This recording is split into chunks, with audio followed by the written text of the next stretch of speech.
Good morning students, I am Dr. Priyanka Bhalerao and welcome to my YouTube channel Royal Educational Services।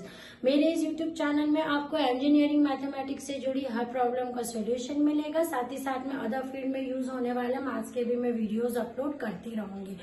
तो जैसे कि मैंने अभी previous lecture में higher order linear differential equation with constant coefficient के आपको concept बताया, उसके कॉम्प्लीमेंट्री फंक्शंस, उसके रूट्स के नेचर पे कॉम्प्लीमेंट्री फंक्शंस के फॉर्मूले बताए और डिस्टिंक्ट रूट्स के हमने कुछ क्वेश्चन भी करे थे।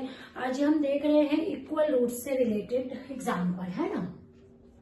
एग्जाम्पल्स ऑफ इक्वल रूट्स, मतलब यदि आपके रूट्स इक्वल है तो आपको किस टाइप से सॉल्व करना है। तो इसके एग्जांपल में ले लेती हूँ।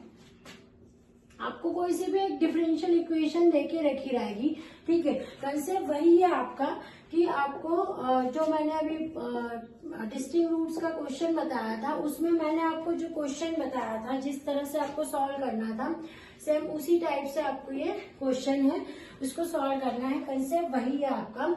आपको इक्वेशन देके रखिए डी क्यूब वाई अपॉन में D X cube minus 3 D square Y upon में D X square plus 4y is equals to 0, है ना। अब हमें क्या करना है, सबसे पहले हम क्या करेंगे, रिप्लेस करते हैं, रिप्लेस डी अपॉन में dx को कैपिटल डी से। जैसे कि उन इक्वेशंस में मैंने आपको बताया था कि आपको जो डी अपॉन में dx दे के रखा रहेगा उसको किससे रिप्लेस करना है, उसको कैपिटल डी से रिप्लेस करना है, ठीक है। उसको कैपिटल डी से रिप्लेस करेंगे तो जो पूरी इक्वेशन है आपकी वो किस में आ जाएगी, आपकी वो कैपिटल डी में आ जाएगी। सेम चीज मैं यहाँ कर रही हूँ। तो D cube y minus 3d square y plus 4y is equal to 0। मेरी इक्वेशन कैसी हो गई, इस टाइप से हो गई। अब यहाँ पूरे में से मैं y जो है वो बाहर निकाल लेती हूँ, तो ये मेरी इक्वेशन कुछ इस टाइप से बन गई। अब मैंने आपको क्या बताया था, जब आपकी पूरी इक्वेशन कैपिटल डी में कन्वर्ट हो जाती है तो आपको उसकी ऑक्सिलरी इक्वेशन फाइंड करनी रहती है। कौन सी, ऑक्सिलरी इक्वेशन। ऑक्सिलरी इक्वेशन यानी AE।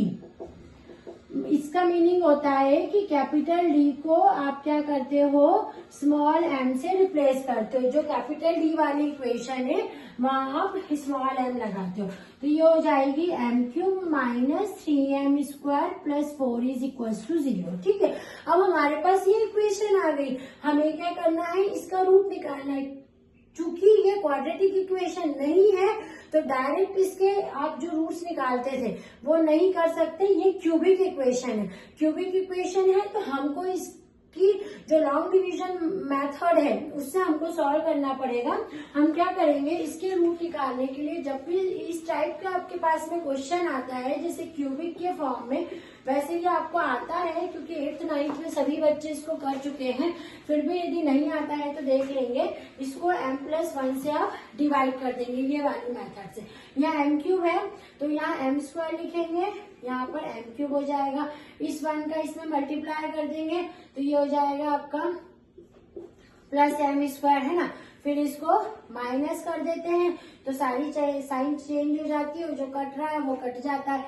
ये आपका क्या हो जाएगा, माइनस 4m स्क्वायर प्लस 4 हो जाएगा ये, है ना। अब क्या करेंगे, हम यहाँ पर माइनस 4m का मल्टीप्लाई कर देंगे क्योंकि एक m यहाँ पर है और यहाँ हमको 4m स्क्वायर चाहिए, तो ये कितना हो जाएगा आपका माइनस 4m स्क्वायर माइनस ये 1 का इसमें मल्टीप्लाई हो जाएगा तो माइनस 4m। फिर अगेन साइन माइनस करते हैं, साइन चेंज हो जाएगी इसकी पूरी, ये दोनों आपस में कैंसिल हो जाएगा। ये आपका क्या बचेगा, आपका बचेगा 4m प्लस 4, ठीक है। यहाँ m+1 है यानी आप +4 का यदि यहाँ मल्टीप्लाई करते हैं तो यहाँ क्या हो जाएगा 4m प्लस 4। अगेन हम साइन पूरी चेंज कर देते हैं माइनस करके, तो ये आपका कट के रिमाइंडर आपका 0। यानी आपने क्या करा है, इसको क्वाड्रेटिक फॉर्म में जैसे आप चेंज करते हो इसको m+1 से आप डिवाइड कर दीजिए या m-1 से, जिससे ये कम्प्लीटली डिवाइड हो रहा है, रिमाइंडर नहीं बचना चाहिए, ठीक है। तो यहाँ आपने डिवाइड किया तो आपके पास क्या आ गया, एक फैक्टर का m+1 आ गया और दूसरा आपके पास इक्वेशन क्या बनी, m² minus 4m plus 4 is equal to 0। तो जब भी क्यूबिक फॉर्म में आपके पास में इक्वेशन आती है तो उसको इस फॉर्म में आपको सॉल्व करना रहता है। अब इसके आपके रूट्स बहुत इजीली निकल जाएंगे, इसके रूट्स निकालते हैं हम, ठीक है, क्योंकि ये तो क्वाड्रेटिक इक्वेशन है। तो जो है M square minus 2m plus 4 is equal to 0। तो ये क्या हो जाएगा, m+1 तो ऐसे ही लिखा, यहाँ पर से m बाहर निकाला तो m-2, यहाँ से 2 बाहर निकाला तो अगेन m-2 इक्वल्स टू 0। ये m+1 तो यहाँ पर ही रहेगा, यहाँ क्या रहेगा m-2 का होल स्क्वायर, ठीक है। तो आपके पास में रूट्स कैसे आ गए इसके, m की वैल्यूज कैसी आ गई है आपके पास में, यहाँ पर m की जो वैल्यूज आई है आपकी वो कैसी आई है, m इज इक्वल्स टू -1, 2 और 2, यानी 2 रूट्स इसमें कैसे आ रहे हैं, 2 रूट इसमें इक्वल आ रहे हैं। यहाँ पर 2 रूट्स जो है वो आपके इक्वल है और एक अलग है -1।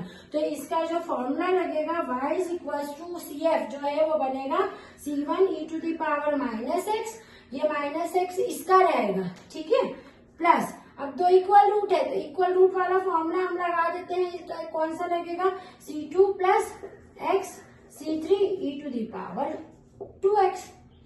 तो ये क्या हो गया, इसका इस जो आपकी क्वाड्रेटिक डिफरेंशियल इक्वेशन आपको देके रखी थी उसका जो सॉल्यूशन आया है CF आया है, जिसके अंदर हमारे पास 2 इक्वल रूट्स आए हैं और एक अलग रूट आया है, तो हमने लगाया है इसका फॉर्मूला। इसके लिए y equals to C1 e⁻⁻x, जो रूट अलग आया है वो यहाँ लिख देंगे और जो 2 इक्वल रूट है उसमें इक्वल रूट वाला फॉर्मूला लगा देंगे, ठीक है। आप इसको नोट डाउन कर लेंगे।